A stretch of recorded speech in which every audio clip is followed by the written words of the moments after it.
유럽 언어학계가 발칵 뒤집혔습니다. 15세기 동양의 한 왕이 만든 문자가 21세기 언어학 기준으로 분석해도 완벽한 규칙 체계로 분류됐습니다. 옥스퍼드도 소르본도 막스 플랑크 연구소도 결론은 같았죠. 이 문자는 설명 가능하다. 감정이 아닌 논리로, 호감이 아닌 구조로 분석한 결과였습니다. 케임브리지 언어학 교수가 말했습니다. 국가가 달라도 분류는 같다. 이건 예외가 없다. 지금부터 유럽 언어학계가 한글을 같은 범주로 분류하는 이유, 그 충격 분석을 시작합니다. 저는 파리 소르본 대학 언어학과 교수입니다. 30년간 세계 문자 체계를 연구했죠. 제 연구실 책장에는 47개국 언어 교과서가 빼곡합니다. 라틴 문자, 키릴 문자, 아랍 문자, 한자, 데바나가리 모두 제가 직접 분석한 것들입니다. 유럽 언어학계에는 하나의 철칙이 있습니다. 문자에 우열은 없다. 분류만 있을 뿐이다. 이건 감정이 아닙니다. 학문적 원칙이죠. 저희는 문자를 좋아하거나 싫어하지 않습니다. 그저 관찰하고, 측정하고, 분류할 뿐입니다. 라틴 문자가 위대한가요? 아닙니다. 다만 역사적으로 널리 퍼졌을 뿐이죠. 아랍 문자가 아름다운가요? 그건 미학의 영역입니다. 저희는 그걸 다루지 않습니다. 한자가 복잡한가요? 복잡함은 평가가 아니라 특성일 뿐입니다. 우리가 보는 건 단 하나입니다. 이 문자는 어떤 규칙으로 작동하는가. 2019년 가을, 베를린에서 국제언어학회 총회가 열렸습니다. 유럽, 아시아, 아메리카 대륙에서 언어학자들이 모였죠. 총 43개국에서 온 1200명의 학자들이었습니다. 저도 프랑스 대표단의 일원으로 참석했습니다. 3일째 오후 세션, 주제는 문자 체계의 재분류였습니다.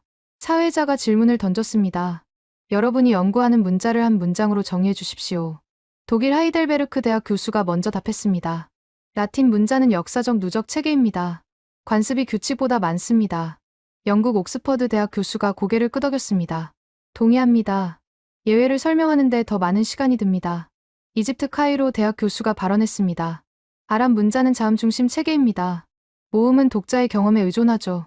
중국 베이징 대학 교수가 말했습니다. 한자는 표의 문자입니다.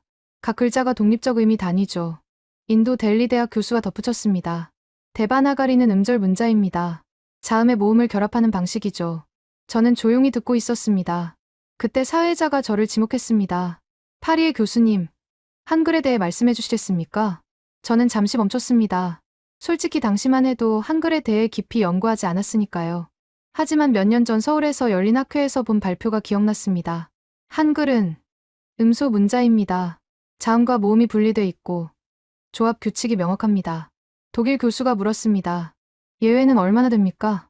저는 기억을 더듬었습니다. 거의 없다고 들었습니다. 거의? 네. 철자 체계 자체에는 예외가 없다고 합니다. 회의장이 조용해졌습니다. 영국 교수가 웃으며 말했습니다. 예외가 없는 문자라니. 그건 인공문자 아닙니까? 아닙니다. 자연어를 위한 문자입니다. 15세기에 만들어졌죠. 15세기에 예외 없는 체계를? 저도 그때 의문이 들었습니다. 정말 그럴까? 제가 뭔가 잘못 이해한 건 아닐까? 파리로 돌아온 뒤 저는 한글 자료를 찾기 시작했습니다. 서울대학교 언어학과에 이메일을 보냈죠. 한글의 구조적 특성에 대한 논문을 보내주실 수 있습니까? 2주 후 50편이 넘는 논문이 도착했습니다. 영어로 된 것, 프랑스어로 된 것, 독일어로 된 것. 저는 하나씩 읽기 시작했습니다. 첫 번째 논문, 케임브리지 대학 음성학 연구팀의 2015년 분석이었습니다. 제목 한글 자음 체계의 음성학적 정확성. 내용을 읽으며 저는 놀랐습니다. 기역, 이은, 디귿, 리을. 각 자음의 모양이 발음 기관의 형태를 본떴다는 겁니다. 기역은 혓뿌리가 목구멍을 막는 모양. 이은은 혀끝이 위심몸에 닿는 모양. 디귿은 니은보다 강한 발음이니 획을 하나 더했다는 거죠. 논문 결론 부분에 이렇게 써 있었습니다. 이것은 15세기의 현대 음성학 원리를 정확히 관찰한 결과다. 저는 두 번째 논문을 펼쳤습니다. 옥스퍼드 대학 2017년 연구. 한글 모음 체계의 구조적 완결성. 모음 체계도 놀라웠습니다. 아, 야, 여, 오, 요, 우, 유, 천, 지, 인, 하늘, 땅, 사람. 세 가지 기본 요소의 조합으로 모든 모음을 만든다는 겁니다. 점 하나천, 가로선지, 세로선인. 이 세 가지만 있으면 10개 기본 모음이 생성됩니다. 예외가 없었습니다. 저는 책상 앞에 앉아 직접 그려봤습니다. 세로선 하나, 점 하나 오른쪽에 찍으면 아, 점을 2개 찍으면 야, 가로선 하나, 점 하나 위에 찍으면 오, 점을 2개 찍으면 요. 이건 시스템이다. 저는 중얼거렸습니다.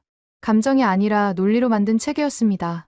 세 번째 논문은 독일 막스 플랑크 언어학 연구소의 2018년 보고서였습니다. 세계 72개 문자 체계의 설명 가능성 비교. 연구진은 전 세계 문자를 하나의 기준으로 재분류했습니다. 기준은 규칙만으로 얼마나 설명 가능한가였죠. 결과표를 봤습니다. 규칙 기반 완결 체계 국제음성기호 IPA 한글. 국제음성기호는 20세기의 언어학자들이 만든 인공 문자입니다. 한글은 15세기에 자연어를 위해 만들어진 문자죠. 하지만 분류 결과는 같았습니다. 저는 그 순간 깨달았습니다. 베를린 학회에서 제가 한 말이 맞았습니다. 한글은 정말 예외가 거의 없는 체계였던 겁니다. 저는 동료 교수에게 전화를 걸었습니다. 런던 대학교 SOAS의 문자학 전문가였죠. 자네, 한글 연구해봤나? 조금요. 왜요? 이 문자 심상치 않아. 어떤 점에서? 설명이 가능해. 전부 다. 전화 너머로 웃음소리가 들렸습니다. 교수님, 모든 문자는 설명 가능하죠. 아니야. 예외 없이 설명 가능한 문자는 거의 없어. 진심입니까? 내가 30년 연구했네. 이런 건 처음이야. 그날 밤, 저는 연구 노트에 한 줄을 썼습니다. 한글 감정이 아닌 원리로 만들어진 문자. 추가 연구 필요. 유럽 언어학계는 문자를 평가하지 않습니다. 우수하다, 열등하다 말하지 않죠. 하지만 사실은 사실로 기록합니다. 그리고 제가 본 사실은 이것이었습니다. 한글은 논리적으로 설명 가능한 문자 체계다. 이게 제 연구의 시작이었습니다. 한글 연구를 시작한 지 3개월이 지났습니다. 제 연구실 책상 위에는 세계 문자 비교 자료가 쌓여 있었죠. 저는 30년간 축적한 데이터를 다시 꺼내기 시작했습니다. 라틴 문자, 아랍 문자, 한자, 데바나가리. 모두 제가 직접 분석한 것들이었습니다. 이번엔 질문이 달랐습니다. 이 문자들은 정말 규칙으로 설명 가능한가? 2020년 봄, 저는 런던으로 갔습니다. 대형 도서관 언어학 자료실에서 일주일을 보냈죠. 영어 철자범 역사 자료를 뒤졌습니다. 어우라는 철자 조합을 추적했습니다. through에서는 우로 발음됩니다. thought에서는 오트가 되죠. row에서는 러프입니다. cow에서는 코프가 됩니다. 같은 철자, 4가지 발음입니다. 왜일까요? 자료를 읽어보니 역사가 나왔습니다. 11세기 노르만 정복 이후 프랑스어 영향, 15세기 대모음 추이로 발음 변화. 하지만 철자는 그대로 남았죠. 인쇄술이 도입되면서 철자가 고정됐기 때문입니다. 논리가 있습니까? 아닙니다. 역사가 있을 뿐이죠. 저는 연구 노트에 썼습니다. 라틴 문자 역사적 누적 체계, 규칙보다 관습 우선. 여름에는 카이로로 갔습니다. 카이로 대학 아랍어학과를 방문했죠. 현지 교수와 함께 코란 원문을 분석했습니다. 아랍 문자의 특성을 이해하고 싶었으니까요. 교수가 한 페이지를 펼쳤습니다. 보십시오. 자음은 명확하게 표기됩니다. 카타바라는 단어였습니다. 카프, 타, 바. 세 자음이 보였죠. 그런데 모음은요? 모음은 별도 부호로 표시합니다. 여기 이렇게 자음 위아래로 작은 부호들이 붙어 있었습니다. 하지만 일상적으로는 이 부호를 생략합니다. 그럼 어떻게 읽습니까? 문맥으로 판단하죠. 경험이 필요합니다. 저는 물었습니다. 초보자는요? 어렵습니다. 실수가 많죠. 교수가 실험을 보여줬습니다. 아랍어 초급 학습자에게 모음 부호 없는 텍스트를 줬습니다. 정확한 읽기 성공률은 30%도 안 됐습니다. 체계적으로 설명 가능합니까? 교수가 고개를 저었습니다. 부분적으로만요. 자음은 명확하지만 모음은 암묵적입니다. 저는 노트에 기록했습니다. 아랍 문자 이중 구조. 자음 명시적, 모음 암묵적. 경험 의존. 가을에는 베이징으로 갔습니다. 베이징 대학 한자연구소였죠.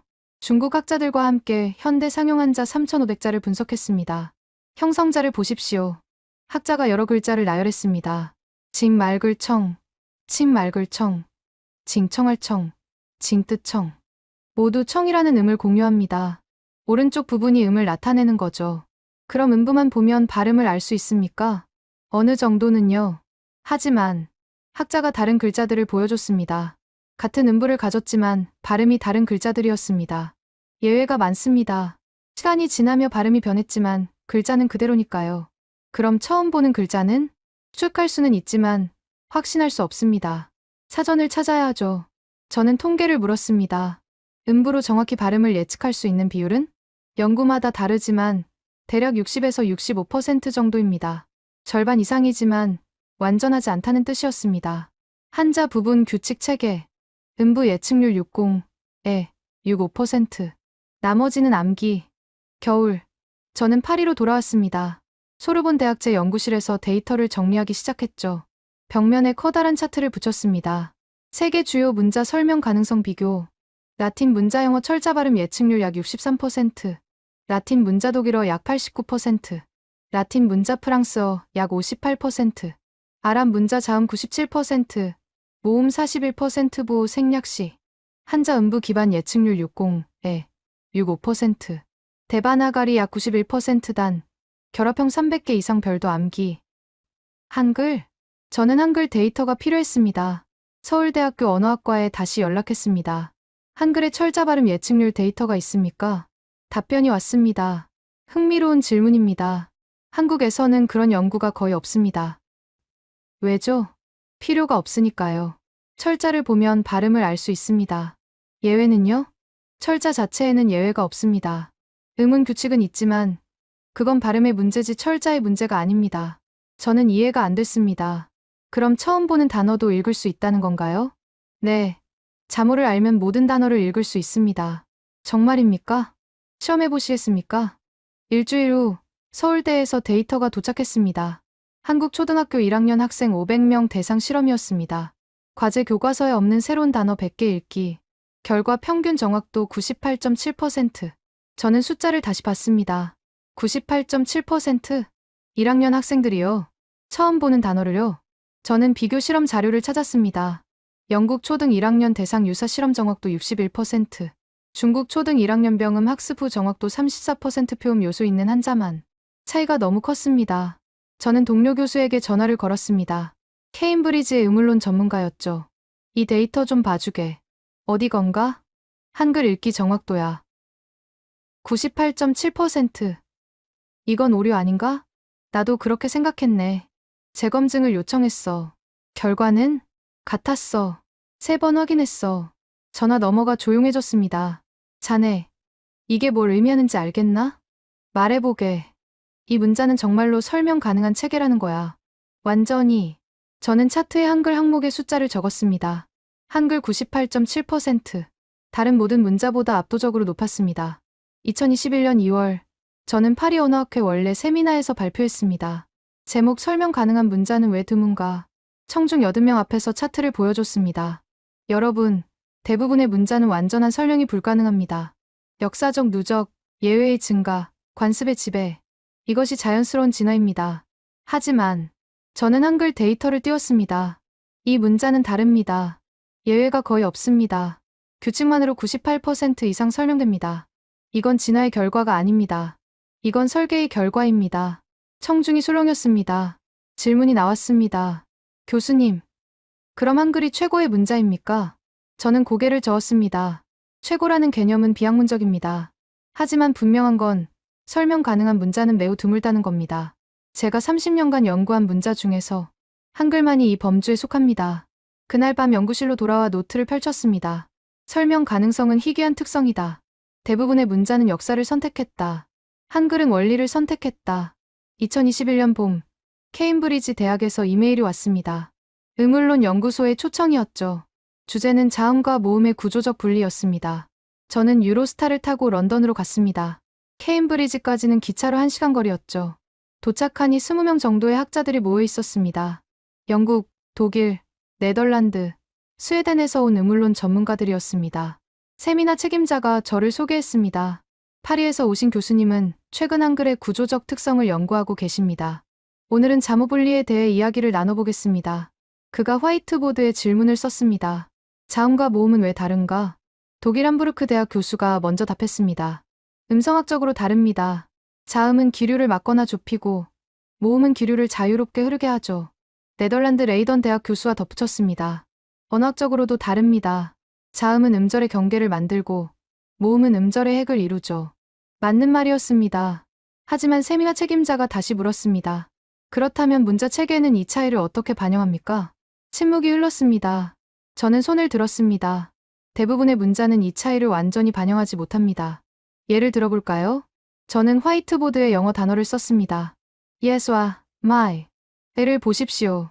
yes에서는 자음입니다. 하지만 my에서는 모음이죠.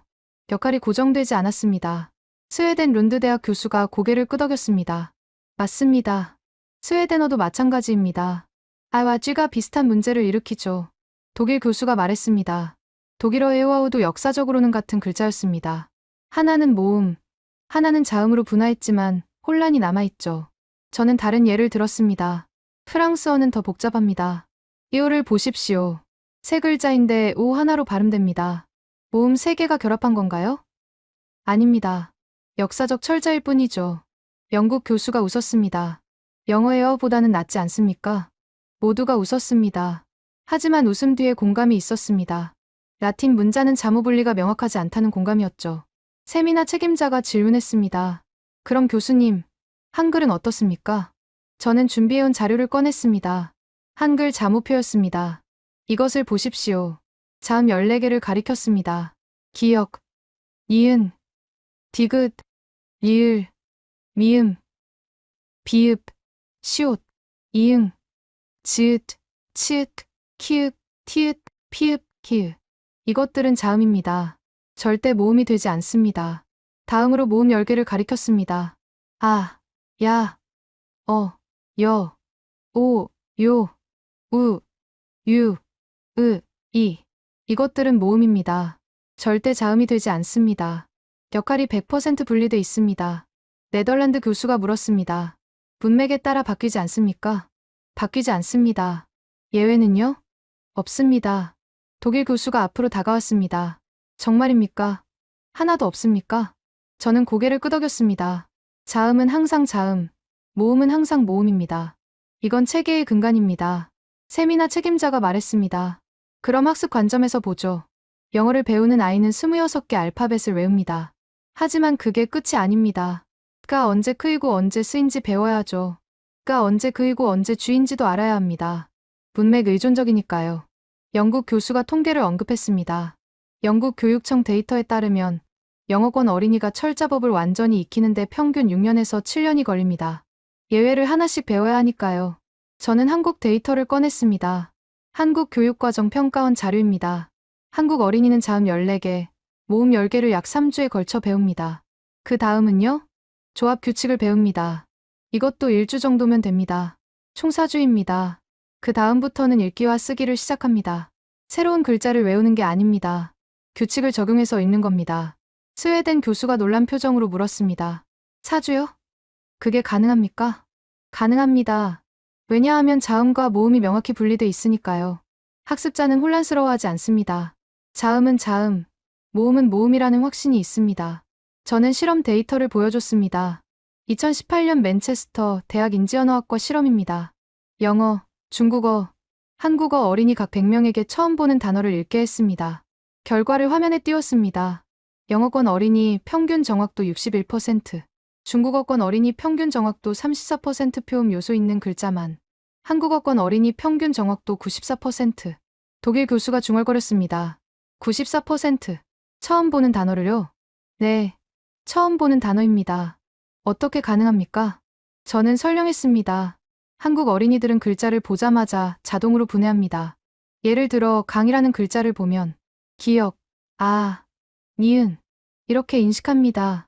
자음 모음 자음 구조가 명확하니까요. 이 분해가 자연스럽습니다. 왜요? 처음부터 그렇게 설계됐으니까요. 네덜란드 교수가 물었습니다. 일본어 가나는 어떻습니까? 가나도 자음과 모음을 조합하지 않나요? 저는 고개를 저었습니다. 가나는 음절 문자입니다. 음소 문자가 아니죠. 카카는 하나의 단위입니다. 자음 크와 모음 아로 분리되지 않습니다. 그래서 50음도 전체를 외워야 합니다. 각 음절이 독립적 학습 단위니까요. 세미나 책임자가 정리했습니다. 그럼 한글의 특징은 이렇게 요약할 수 있겠네요. 음절을 쓰지만 사고는 음소 단위다. 저는 고개를 끄덕였습니다. 정확합니다. 한국인이 한이라는 글자를 볼 때 자동으로 히읗한이은으로 분해합니다. 이 분해 능력이 새로운 단어 읽기를 가능하게 합니다. 영국 교수가 말했습니다. 결국 자무분리가 핵심이군요. 분리가 명확할수록 학습이 빠르다. 저는 마지막 자료를 보여줬습니다. 2020년 스톡홀름 대학 언어 습득 연구소 보고서입니다. 제목은 자모 분리도와 문해 습득 속도의 상관관계입니다. 결론 부분을 읽었습니다. 자모 분리가 명확할수록 학습 속도가 빠르다. 한글의 완전 분리 체계는 측정된 모든 문자 중 최고 효율을 보였다. 세미나가 끝난 후 독일 교수가 저에게 다가왔습니다. 교수님, 15세기에 누가 이걸 알았을까요? 자음과 모음이 근본적으로 다르다는 것을요. 저는 답했습니다. 누군가는 알았습니다. 그래서 완전히 분리해서 설계했습니다. 섞이지 않게, 혼동되지 않게. 이건 우연이 아닙니다. 이건 음울론을 이해한 사람의 설계입니다. 기차로 파리로 돌아오는 길, 저는 창밖을 보며 생각했습니다. 자모 분리, 너무나 당연해 보이는 원리입니다. 하지만 대부분의 문자는 이걸 완전히 구현하지 못했습니다. 역사가 누적되며 경계가 흐려졌죠. 한글만이 달랐습니다. 처음부터 끝까지 명확했습니다. 자음은 자음, 모음은 모음. 이 단순한 원리가 모든 차이를 만들었습니다. 케임브리지 세미나에서 돌아온 지 한 달 후였습니다.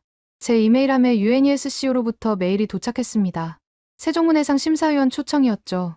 매년 전 세계문해 프로그램을 평가하는 자리였습니다. 저는 2021년 심사위원으로 참여하기로 했습니다. 5월, 파리 UNESCO 본부 회의실. 12개국에서 온 심사위원 15명이 모였습니다. 그의 후보는 총 23개 프로그램이었습니다. 아프리카, 남미, 아시아, 개발도상국 문해 교육 프로젝트들이었죠. 그중 하나가 제 눈길을 끌었습니다. 네팔 산간지역 성인 문해 프로그램 한글 학습법 응용. 네팔이요? 한글 학습법을요? 저는 해당 프로그램 보고서를 자세히 읽기 시작했습니다. 프로그램 책임자는 네팔 카트만두 대학 교육학 교수였습니다. 배경이 흥미로웠습니다. 네팔 산간 마을, 인구 2,500명, 문맹률 73%, 학교는 하나, 교사는 2명. 전통적인 방법으로는 성인 교육이 불가능했습니다. 그래서 그들은 다른 방법을 찾았습니다. 한글 교육 방법론을 네팔어에 응용한 겁니다. 보고서를 읽으며 저는 놀랐습니다. 프로그램 1주차 자음 체계 교육. 네팔어 자음 33개를 발음 기관별로 분류했습니다. 목구멍에서 나는 소리, 입천장에서 나는 소리, 입술에서 나는 소리. 한글의 기역 니은 미음 분류 방식을 그대로 적용한 겁니다. 학습자들이 이해하기 시작했다. 글자가 소리의 그림이라는 것을. 프로그램 2주차 모음 체계 교육. 네팔어 모음 12개를 기본 요소로 분해했습니다. 아를 기본으로 획을 더하면 다른 모음이 되는 방식이었죠. 학습자들이 스스로 조합을 예측하기 시작했다. 프로그램 3주차 조합 규칙. 자음 모음 결합 방식을 단계별로 가르쳤습니다. 새로운 단어를 암기하는 게 아니라 규칙을 적용해서 만드는 연습이었죠. 3주차 말. 학습자 87명 중 76명이 간단한 문장을 읽기 시작했다. 87.4%. 3주 만에요. 성인 문맹자가요? 저는 다음 페이지를 넘겼습니다. 6개월 후 추적 조사분의 유지율 91%. 12개월 후 83%가 신문을 읽을 수 있었다. 심사위원 회의에서 저는 질문했습니다. 이 프로그램 책임자와 화상 연결이 가능합니까? 일주일 후 네팔 교수와 화상 회의를 했습니다. 교수님, 어떻게 이 방법을 생각하셨습니까? 네팔 교수가 답했습니다. 2019년 서울에서 열린 UNESCO 교육 워크숍에 참여했습니다. 그곳에서 한국 초등학교 수업을 참관했죠. 1학년 교실이었습니다. 놀라웠습니다. 아이들이 3주 만에 글을 읽기 시작했으니까요. 어떻게 가능한지 분석했습니다. 저는 몸을 앞으로 기울였습니다. 무엇을 발견하셨습니까? 규칙입니다. 한글 교육은 암기가 아니라 규칙을 가르칩니다. 자음이 무엇인지, 모음이 무엇인지부터 시작하죠. 그 다음 조합 방법을 알려줍니다. 학습자는 이 규칙만 이해하면 스스로 확장할 수 있습니다. 그래서 저는 생각했습니다. 이 방법을 네팔어에도 적용할 수 있지 않을까? 저는 물었습니다. 데바나가리 문자도 체계적이지 않습니까? 네, 체계적입니다. 하지만 그가 화면에 데바나가리 문자표를 띄웠습니다. 기본 자모는 46개입니다. 여기에 결합 자음이 300개 이상 추가됩니다. 각각을 따로 외워야 합니다. 성인 문맹자에게는 부담이 너무 컸습니다. 하지만 한글식 접근은 달랐습니다. 규칙을 먼저 가르치니까 학습자가 스스로 추론하기 시작했습니다. 저는 구체적 사례를 물었습니다. 한 명을 예로 들어주시겠습니까? 네팔 교수가 이야기를 시작했습니다. 라즈쿠마르라는 52세 농부가 있었습니다. 평생 글을 읽지 못했죠. 첫 주에 그는 자음 33개를 배웠습니다. 하지만 암기하지 않았습니다. 분류를 이해했죠. 이 소리들은 목에서 나온다. 이 소리들은 입술에서 나온다. 둘째 주에 모음을 배웠습니다. 기본 모음에서 다른 모음이 파생되는 걸 보고 말했습니다. 아, 이건 규칙이 있구나. 셋째 주말, 그는 처음으로 자기 이름을 썼습니다. 울었습니다. 52년 만에 처음이었으니까요. 4주째부터는 마을 게시판을 읽기 시작했습니다. 6개월 후, 그는 손자에게 편지를 쓸 수 있었습니다. 저는 말문이 막혔습니다. 네팔 교수가 계속했습니다. 중요한 건 속도가 아닙니다. 학습 경로입니다. 전통 방식은 단어를 하나씩 외우게 합니다. 100개 단어, 200개 단어. 끝이 없죠. 하지만 규칙 기반 방식은 다릅니다. 자모를 알고 조합을 알면 학습자는 스스로 새로운 단어를 읽을 수 있습니다. 이게 차이입니다. 심사위원회는 만장일치로 그 프로그램을 선정했습니다. 하지만 저에게는 더 큰 질문이 남았습니다. 왜 한글 방식은 다른 언어에도 적용 가능한가? 저는 파리로 돌아와 연구를 시작했습니다. 제목 규칙 기반 문자 교육의 보편성. 가설은 간단했습니다. 규칙이 명확하면 학습 경로가 직선이 된다. 저는 여러 나라 초등 교과서를 비교했습니다. 영국 1학년 영어 교과서.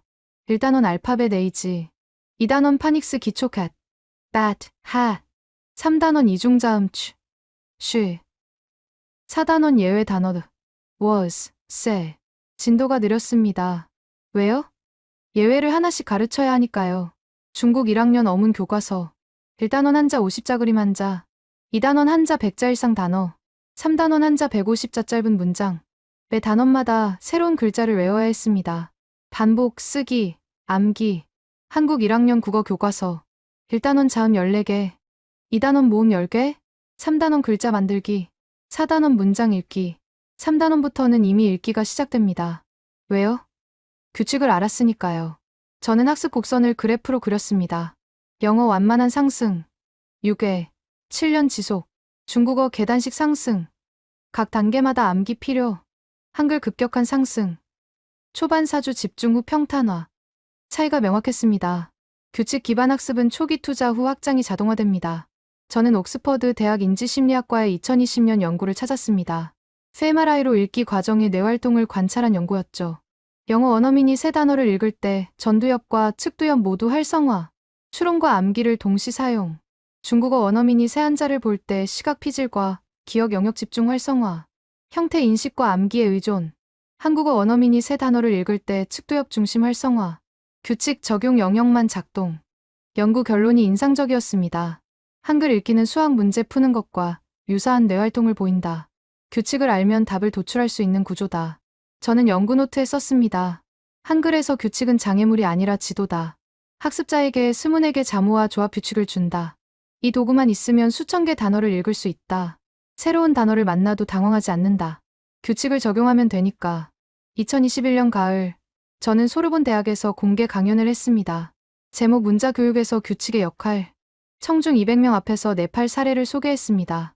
마지막에 한 학생이 질문했습니다. 교수님, 그럼 모든 문자가 한글처럼 설계돼야 한다는 건가요? 저는 고개를 저었습니다. 아닙니다.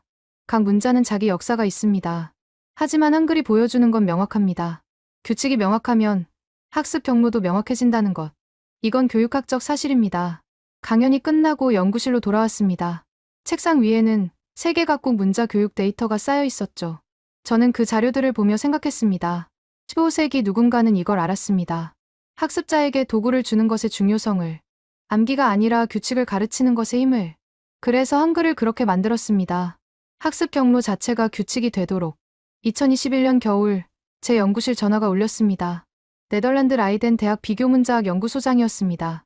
교수님, 대규모 프로젝트를 시작합니다. 참여하시겠습니까?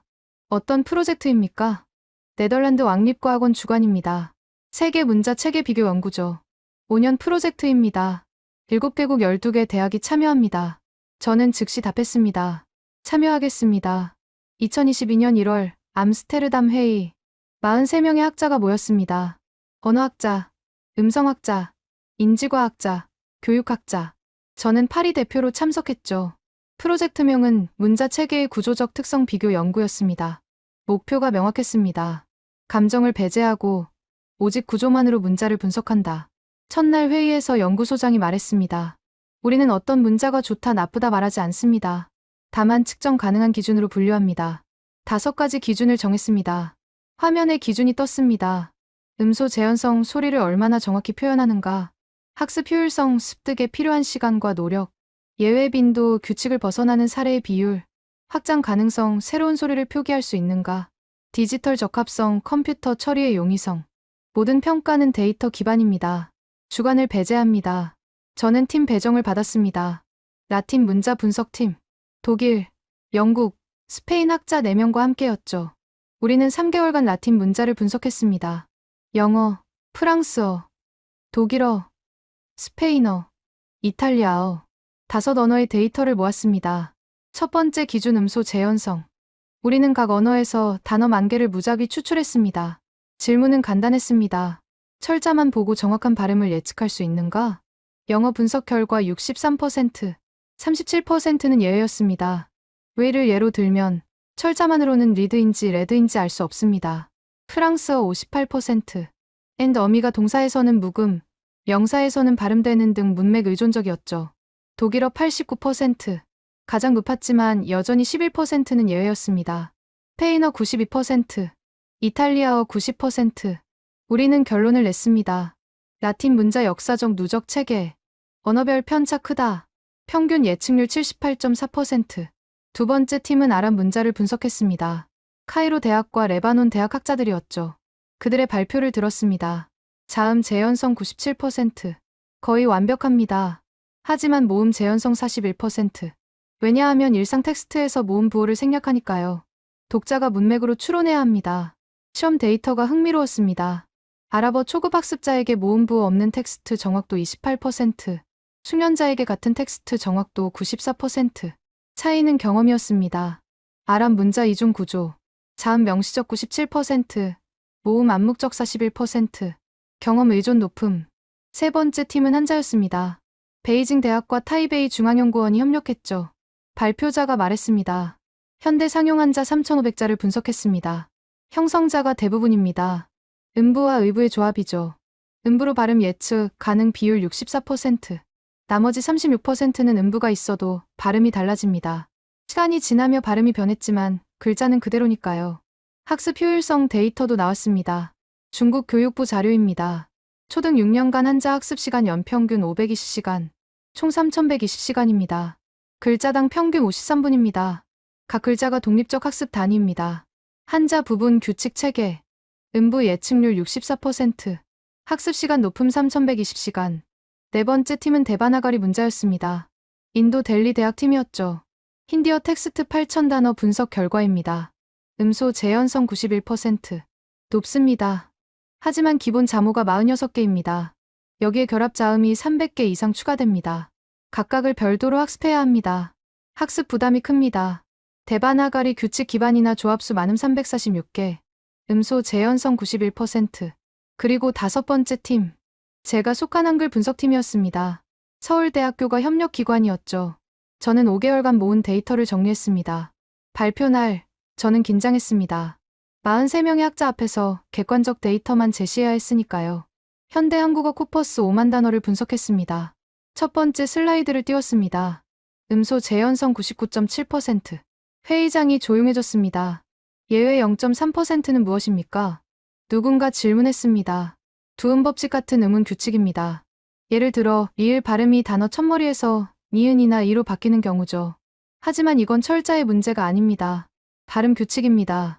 철자 자체는 100% 규칙적입니다. 두 번째 슬라이드. 학습 효율성 기본 자모 24개. 조합 가능 음절 11,172개. 24개로 10,000개가 넘는 조합이 가능합니다. 추가 암기 없이 규칙만으로 생성됩니다. 서울교육청 데이터입니다.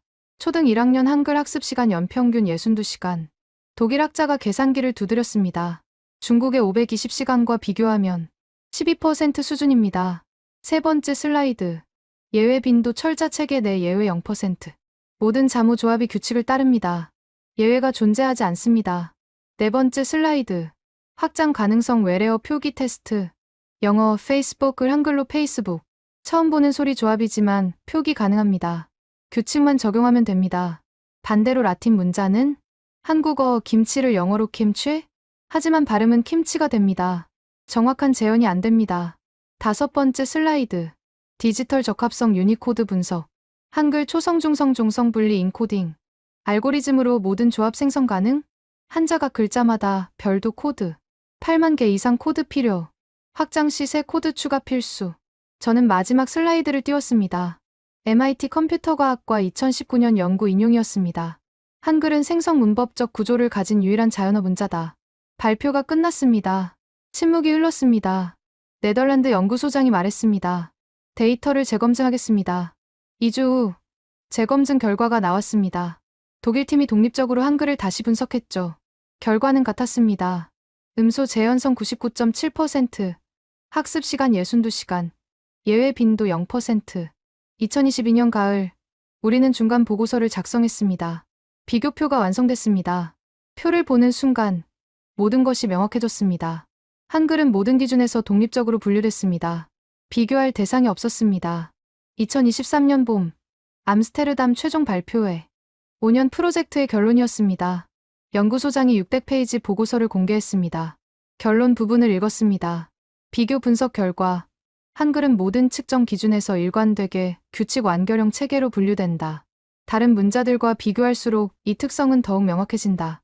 같은 범주에 분류될 자연어 문자가 존재하지 않는다. 질의응답 시간. 한 학자가 질문했습니다. 그럼 한글이 최우수 문자입니까? 연구소장이 답했습니다.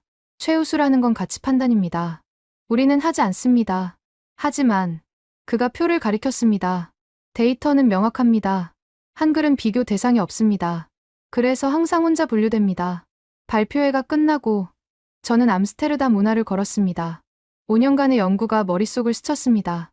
처음엔 의문이었습니다. 정말 한글이 그렇게 다를까? 하지만 비교할수록 명확해졌습니다. 다른 문자들은 각자의 장점이 있었습니다. 역사, 전통, 문화적 가치. 하지만 구조적 완결성에서는 한글만이 달랐습니다. 2023년 여름, 실리콘밸리에서 초청이 왔습니다. 스탠퍼드 대학 교육공학과였습니다. 구글 교육팀과 UNESCO 공동 프로젝트의 자문으로 참여해 주십시오.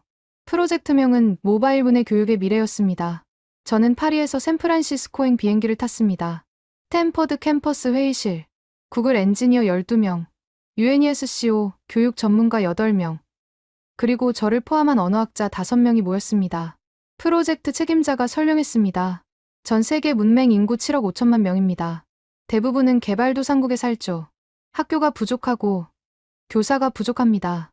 하지만 스마트폰은 있습니다. 우리의 질문은 간단합니다.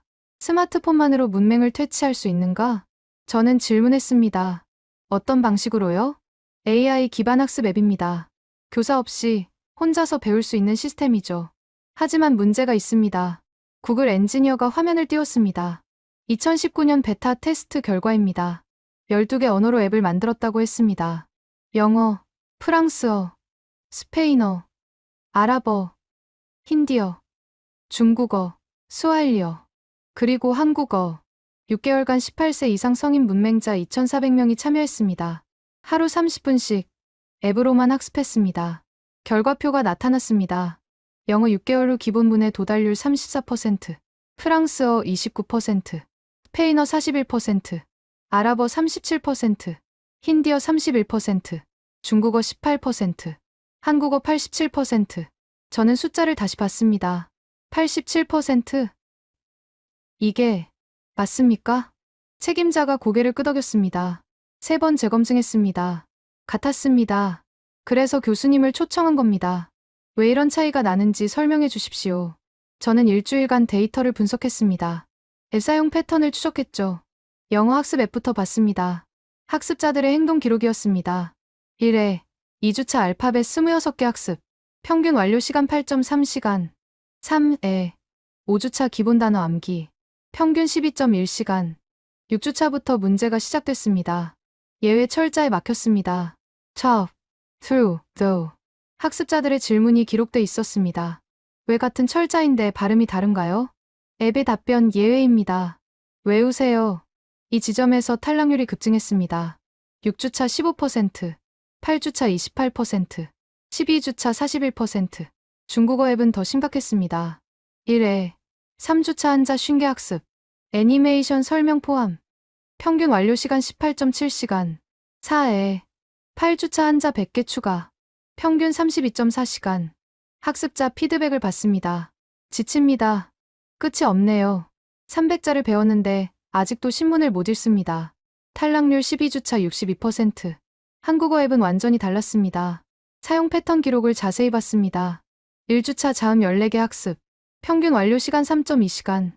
발음 기관 설명 포함. 애니메이션으로 혀의 위치 시각화. 학습자 피드백 이해됩니다. 그림이네요. 2주차 모음 10개 학습. 평균 완료 시간 2.7시간. 기본 요소 조합 설명. 점과 선의 규칙. 피드백 스스로 만들 수 있을 것 같아요. 3주차 조합 연습. 평균 4.1시간. 자음 모음. 자음 모음 자음 패턴. 피드백. 아, 이게 규칙이구나. 총 10시간. 그 다음이 놀라웠습니다. 4주차부터 학습자들이 스스로 단어를 만들기 시작했습니다. 앱이 가르치지 않은 단어였습니다. 사랑, 친구, 가족. 규칙을 적용해서 읽었습니다. 8주차 짧은 문장 읽기 성공률 83%. 12주차 간단한 편지 쓰기 가능 87%. 탈락률은 13%에 불과했습니다. 저는 구글 팀에게 보고했습니다. 차이는 학습 경로입니다. 영어와 중국어 앱은 축적 방식입니다. 하나씩 쌓아가야죠. 100개, 200개, 300개. 학습자는 끝이 보이지 않습니다. 하지만 한국어 앱은 확장 방식입니다. 스문에게 도구를 주고 사용법을 가르칩니다. 그 다음은 학습자가 스스로 확장합니다. 이게 87%의 비밀입니다. 구글 엔지니어가 물었습니다.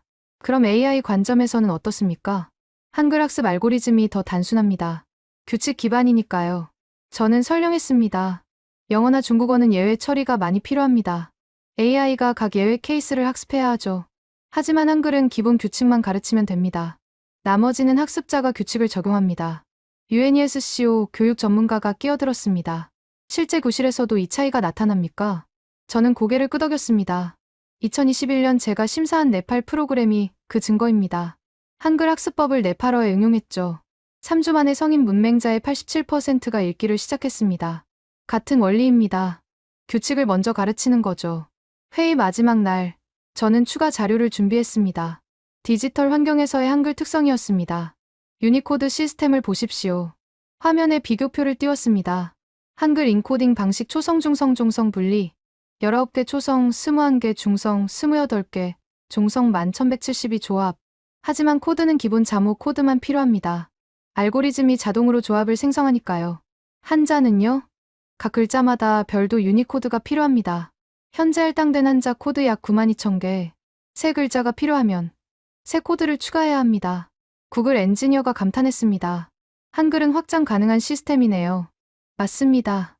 생성 문법 구조니까요. 저는 MIT 2019년 연구를 인용했습니다. 컴퓨터과학 관점에서 한글은 독특합니다.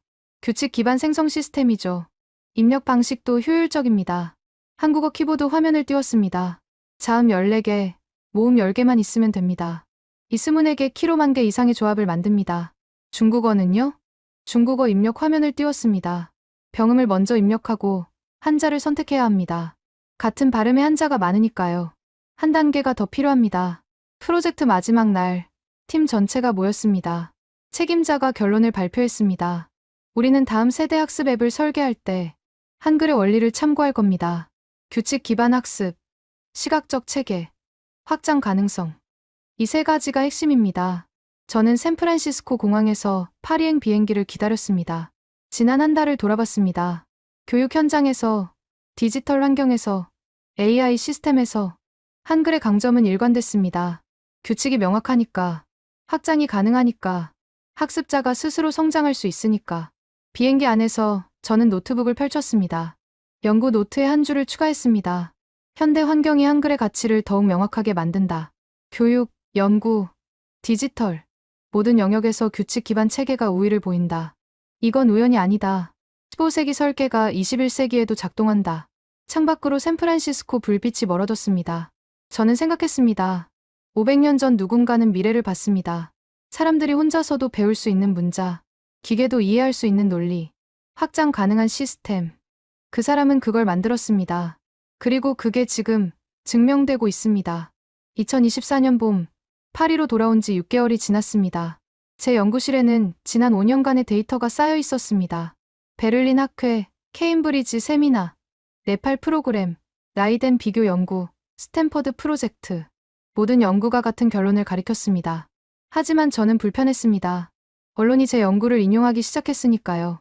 프랑스 교수, 한글이 최고의 문자라고 선언, 유럽 학계, 한글을 세계 최우수 문자로 인정. 제목들이었습니다. 저는 그런 말을 한 적이 없었습니다. 소르본 대학 학과장이 전화를 걸어왔습니다. 교수님, 언론 인터뷰 요청이 쇄도하고 있습니다. 거절하십시오. 하지만 교수님의 연구잖습니까? 제 연구는 분류입니다. 우열 판단이 아닙니다. 그 차이를 이해하는 기자가 몇 명이나 되겠습니까? 저는 한숨을 쉬었습니다. 그렇기 때문에 더욱 조심해야 합니다. 2024년 6월, 저는 결심했습니다. 공개 강연을 하기로 했죠. 소르본 대학 대강당에서였습니다. 주제는 문자 연구에서 가치 판단의 위험이었습니다. 강연 당일 400명이 넘는 청중이 모였습니다. 학생, 교수, 언론인, 일반 시민. 저는 단상에 올라 첫 문장을 말했습니다. 한글은 최고의 문자가 아닙니다. 장내가 술렁였습니다.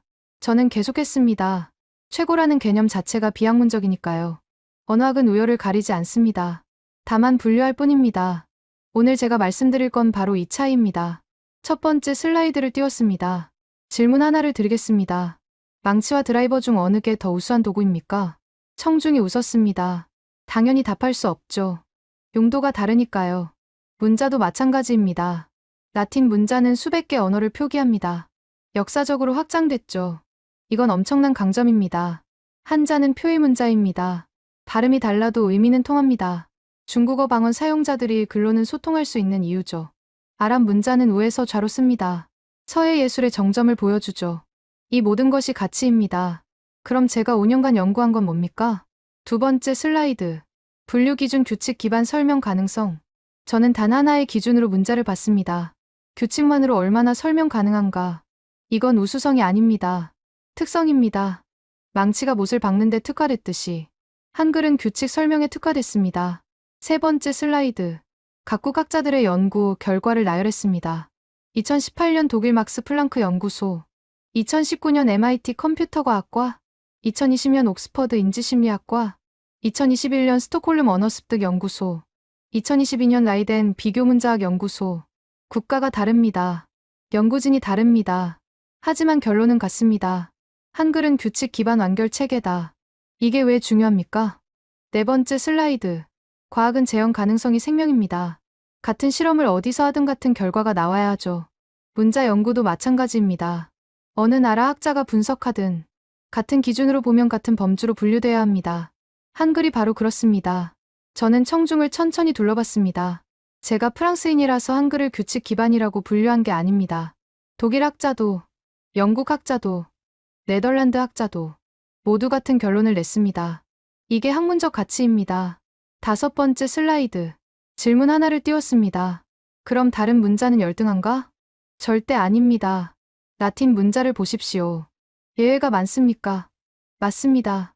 하지만 그 예외 하나하나가 역사입니다. 11세기 노르만 정복의 흔적, 15세기 대몸추의 증거, 인쇄술 도입 시기의 화석. 이건 결함이 아닙니다. 문화유산입니다. 한자는 어떻습니까? 학습 부담이 큽니까? 그렇습니다. 하지만 각 글자가 3000년 역사를 담고 있습니다. 무나무 목에서 린수풀림, 씀빽빽할 삼으로. 이건 비효율이 아닙니다. 철학입니다. 아랍 문자는요? 모음 표기가 불완전합니까? 맞습니다. 하지만 그 때문에 코라 남송 전통이 살아있습니다. 글자만으로 부족하니 소리를 외웁니다. 이건 약점이 아닙니다. 문화적 강점입니다. 저는 목소리를 낮췄습니다. 여러분, 저는 한글이 다른 문자보다 낫다고 말하지 않습니다. 다만 다르다고 말합니다. 다른 경로를 선택했다고 말합니다. 여섯 번째 슬라이드. 두 개의 길 사진이었습니다. 하나는 구불구불한 오솔길, 하나는 곱게 뻗은 고속도로. 대부분의 문자는 이 길입니다. 구불구불한 길을 가리켰습니다. 시간이 지나며 자연스럽게 형성됐죠. 사람들이 걸으며 만든 길입니다. 예쁩니까? 아름답습니다. 역사가 있으니까요. 한글은 이 길입니다. 고속도로를 가리켰습니다. 처음부터 설계됐죠. 목적지까지 가장 빠른 경로로. 효율적입니까? 그렇습니다. 하지만 그게 전부가 아닙니다. 중요한 건 두 길 모두 가치가 있다는 겁니다. 일곱 번째 슬라이드. 제 5년간 연구의 핵심을 정리했습니다. 학문적 결론. 1점 한글은 규칙 기반 완결 체계다 사실. 2점 이 특성은 교육과 디지털 환경에서 강점이다 사실. 3점 어느 나라 학자가 분석해도 같은 범주로 분류된다 사실. 4점 따라서 한글이 최고의 문자다. 비논리적 비약. 마지막 문장을 강조했습니다. 한 번에서 세 번까지는 측정 가능한 사실입니다. 하지만 네 번은 가치 판단입니다. 과학은 세 번까지만 말합니다. 네 번은 개인의 선택입니다. 저는 마지막 슬라이드를 띄웠습니다. 왜 일관된 분류가 중요한가? 우수성은 주관적입니다. 시대에 따라, 사람에 따라 바뀌죠. 하지만 분류는 객관적입니다. 독일 학자가 분석하든, 프랑스 학자가 분석하든, 한글은 같은 범주에 들어갑니다. 이게 과학적 가치입니다. 이게 제가 5년간 증명한 겁니다. 한글은 어디서 분석해도 규칙 완결형으로 분류된다. 이 일관성이 학문적으로 중요합니다. 강연이 끝났습니다. 질의응답 시간이었습니다. 한 한국인 학생이 손을 들었습니다. 교수님, 그럼 한국인으로서 자랑스러워해도 되나요? 저는 미소 지었습니다. 물론입니다. 하지만 정확히 무엇을 자랑스러워해야 하는지 아십시오. 500년 전 누군가가 논리적으로 사고했다는 것, 감정이 아니라 원리로 설계했다는 것, 그리고 그 설계가 지금도 작동한다는 것, 이걸 자랑스러워하십시오. 최고라는 애매한 단어가 아니라 강연장을 나서며 한 프랑스 기자가 다가왔습니다. 교수님, 결국 한글이 특별하다는 거 아닙니까? 저는 잠시 생각했습니다. 특별합니다. 하지만 정확한 의미에서요. 유니크합니다. 유일하죠.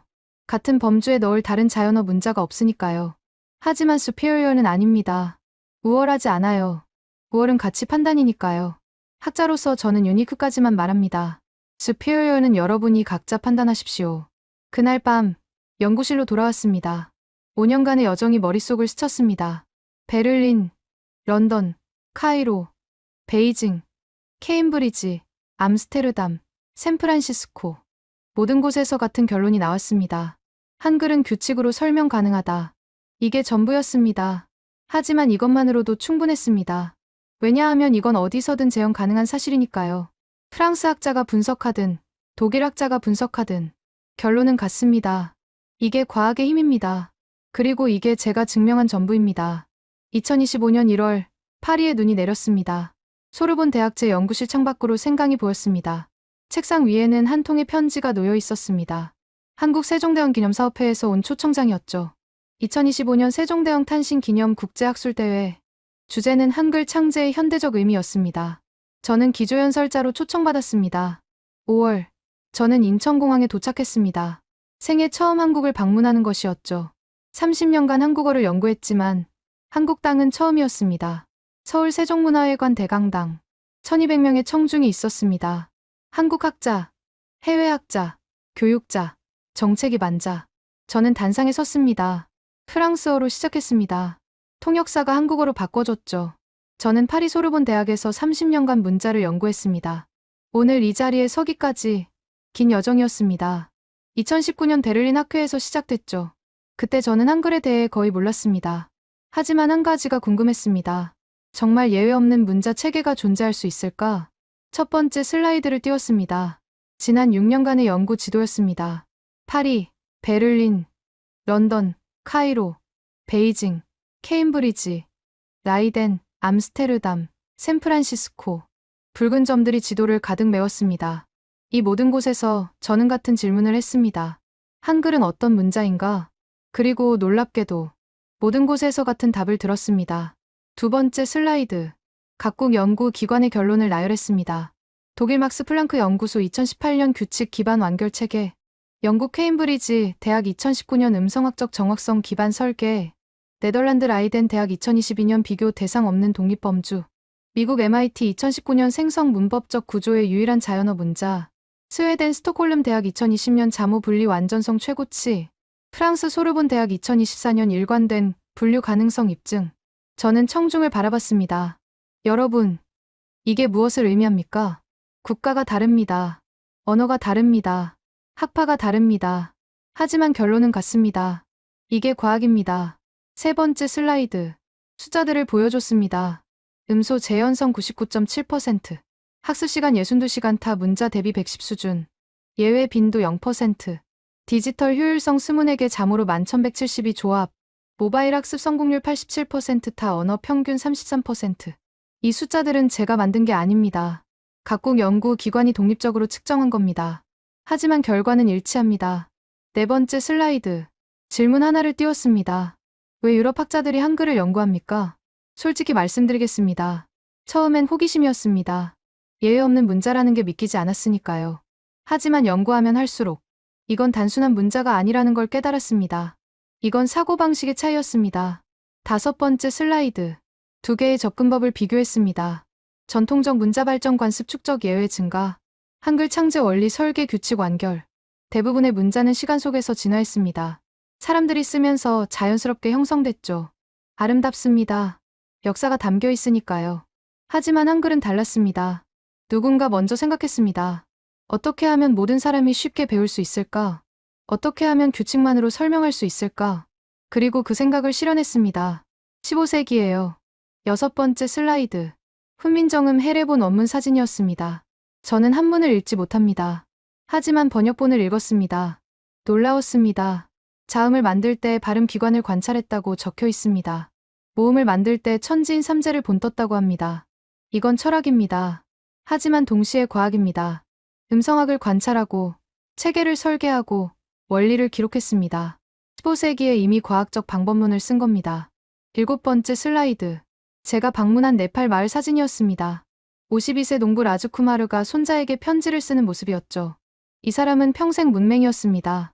하지만 한글 학습법을 응용한 프로그램으로 3주 만에 글을 배웠습니다. 왜 가능했을까요? 규칙이 명확했으니까요. 자음과 모음을 이해하면 스스로 확장할 수 있었으니까요. 이게 한글 원리가 네팔어에도 작동한 이유입니다. 보편적이니까요. 여덟 번째 슬라이드. 구글 학습 앱 데이터였습니다. 실리콘밸리에서 AI 엔지니어들이 말했습니다. 한글 학습 알고리즘이 가장 단순합니다. 규칙 기반이니까 AI가 가르치기 쉽습니다. 21세기 기술이 15세기 설계를 인정한 겁니다. 저는 잠시 말을 멈췄습니다. 청중을 천천히 둘러봤습니다. 여러분께 묻겠습니다. 이 모든 게 우연일까요? 독일 학자도, 영국 학자도, 네덜란드 학자도, 프랑스 학자인 저도 모두 같은 결론에 도달했습니다. 우연히 그랬을까요? 아닙니다. 아홉 번째 슬라이드. 유럽 학계의 결론. 한글은 문화적 호감 이전에 논리적으로 설명 가능한 문자 체계다. 한글은 예외적 사례가 아니라 일관된 분류 체계의 결과다. 한글은 15세기 설계가 21세기에도 작동하는 보기 드문 사례다. 국가와 학파가 달라도 분류의 결론은 같다. 이것이 과학적 합의다. 저는 마지막 슬라이드로 넘어갔습니다. 단순한 문장 하나만 있었습니다. 그래서 유럽 학계의 결론은 항상 같습니다. 저는 30년간 문자를 연구했습니다. 많은 문자를 봤죠. 모두 아름답습니다. 모두 가치가 있습니다. 하지만 한글만큼 일관되게 분류되는 문자는 없었습니다. 어디서 분석하든, 누가 분석하든, 결론은 같습니다. 이게 제가 6년간 배운 전부입니다. 그리고 이게 제가 오늘 여러분께 전하는 메시지입니다. 저는 단상에서 내려왔습니다. 기립박수가 터져 나왔습니다. 하지만 저는 박수 받을 일을 한 게 아니었습니다. 그저 사실을 말했을 뿐이었죠. 강연 후 한한국 교수가 다가왔습니다. 교수님, 6년간 정말 고생하셨습니다. 저는 고개를 저었습니다. 고생이 아니었습니다. 발견이었죠. 무엇을 발견하셨습니까? 500년 전 누군가가 미래를 봤다는 것. 그 사람은 알았습니다. 규칙이 명확하면 배움이 쉬워진다는 것. 누구나 배울 수 있어야 한다는 것. 그래서 그렇게 만들었습니다. 그리고 그게 지금도 작동합니다. 서울에서의 마지막 밤. 호텔 창밖으로 서울 야경이 보였습니다. 저는 노트북을 열었습니다. 연구 노트 마지막 페이지였죠. 2019년부터 2025년까지의 기록이 있었습니다. 저는 마지막 문장을 썼습니다. 한글 연구 결론. 이 문자는 감정이 아니라 논리로 만들어졌다. 15세기에 이미 과학적 사고가 있었다는 증거다. 그리고 그 사고는 시대를 초월한다.